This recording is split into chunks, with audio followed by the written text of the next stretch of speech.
Hopefully everybody's remained safe. Hopefully everyone's family has remained safe leading up to this New Year's Eve. And I know I won't see you guys until sometime next week. So happy New Year's to everyone here. And with that all said, I'm all ears. Go first to Matt McMullen. Go ahead, Matt. Hey, Coach, I asked Spags the same question. Just in a game like this where you can get some guys out there who maybe don't play as much, how exciting is that for you as a talent evaluator and a coach to see how they do? I'm very excited because first and foremost, as I talk to these guys each and every day, we're all interviewing for a job every single day. So what better opportunity to go out this weekend and make the most of the opportunity that's going to be presented. These guys get an opportunity to show what they can do. They've worked their tails off. We're excited about it, but also too, they understand that we're going out here to win the game. Let's go next to Adam Teicher. Go ahead, Adam. Hey, Eric, Happy New Year to you as well. Along those lines, are there any backups that might be playing on Sunday that you're particularly eager to get a look at, whether it's a young guy or not a young guy?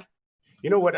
I'm looking forward to watching all these guys play because you never know when somebody's going to be called to the table to come up and have to play. So I just want to see these guys go out, perform under pressure, play hard and play fast, be accountable, and see also how they act in times of adversity to see if they have that resiliency to bounce back, to make sure they can remain poised under pressure and still go out there and play a consistent game. Let's go next to Pete Sweeney. Go ahead, Pete. Hey, Coach, one of those skill position players expected to get a little bit more time is Byron Pringle. I know he went through the injury this year. How have you seen him grow throughout the year, and why is he such an asset to you guys? First and foremost, Pringle is a trustworthy individual. He works his tail off each and every day. We knew Pringle had a chance his first year, and unfortunately he got hurt, but he bounced back. He came back from injury, and he's just shown himself. Every time he has an opportunity, he's one of those guys that I was just talking about. Every time he has an opportunity, he shows you why he has value. He's always interviewing for a job. He's always working his tail off, and he does not take anything for granted. On top of that, he plays his tail off on special teams. So it's all about making sure, and I always talk to these guys about this, seek not to become a person of success, but a person of value. The more valuable you are, the more likely you are to obtain success. Let's go next to Sam McDowell. Go ahead, Sam. Eric, did you say you're interviewing for a job every single day? Every single day you're interviewing. Anytime you got an opportunity to put something on tape, you're interviewing for a job. I also wanted to ask you just about Patrick Mahomes, and this is pretty general, so I understand it might be difficult to answer with specifics, but third year in the league, obviously it seems like his regular season's over. What kind of year do you feel like he had? You know what? He would probably say it wasn't his best year, but I will say this. Just like when I talked to the guys early in the week, sometimes we have these highs and we have these lows. Sometimes we play our tails off, and that's great because as a coach, you always want to see your guys go out and be at their best. But a lot of times that don't always happen. So fast forward to this weekend, Atlanta comes out here, they plays their tail off. I mean, they got after it defensively, okay? But we didn't play our best game. And one thing, just like we said, I told our coaching staff and I talked to our players, we can look ourselves in the mirror and also look each other in the eye and know that we didn't get the job done. But when it was all said and done with, when we needed to make something happen, the resiliency and the ability to persevere through an adverse situation, to come away and score and put us in position to win says a lot about the character of the men that we have. So ideally, Pat would love for it to be a better year. But on top of that, I'm not going to exchange Pat for anyone because of the way he shows and displays himself in those tough situations when we are down. He finds a way to make it happen. We go as he goes. We've got time for a couple more. We'll go Aaron Ladd and then Matt Derrick. Go ahead, Aaron.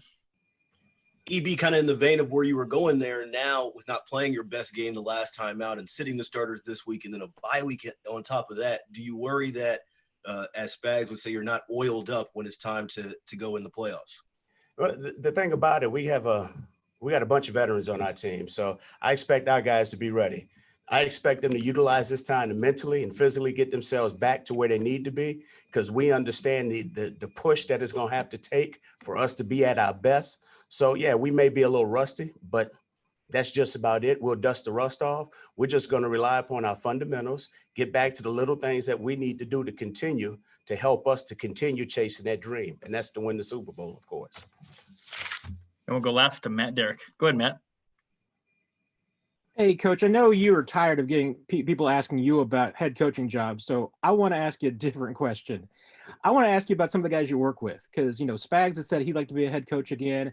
I'm wondering what you see from working with him the last couple of years that would make him a good head coach, and also some of the guys that work for you. What kind of guys do you see underneath you that would make good candidates for promotions? You know what? We got a great staff. I mean, I've known Coach Spags since 1999 when I think he was a quality control coach when I was playing in Philly. So the thing he's always been an attention to detail type of individual. He has that energy. He works hard at it. So obviously I want to see all of our guys have success. And I'm blessed and fortunate to work with a great offensive staff. I mean, Kafka does a heck of a job with our quarterback room. On top of that, Greg Lewis, Coach Heck, Dealin, Coach Mel. I mean, now maybe I'm just biased, but Coach Reed does a great job of hiring great coaches. And the thing that he does is the chemistry. All right. He develops chemistry and guys understand their roles. There's no such thing as an ego involved. Everybody comes to work. We understand our place, but we also understand that we have to get it done together. That's the beauty of this staff. And that's why I personally believe that we've had the success that we've had over the years. Coach EB, we appreciate the time. Thanks for joining us. All right. I just got to say this, Harold, I see you all dressed up. You got your tux on. You must got a prom date coming up, huh?